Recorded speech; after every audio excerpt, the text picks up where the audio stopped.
Magandang buhay mga ka-update, narito ang weather update ngayong Sabado, December 20, 2025.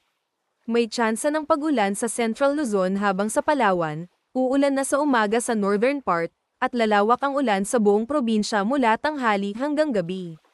Sa Metro Manila, maaraw sa umaga, pero magiging maulap bago magtanghali, at may mataas na tsansa ng pag-ulan sa hapon na maaaring magpatuloy hanggang gabi.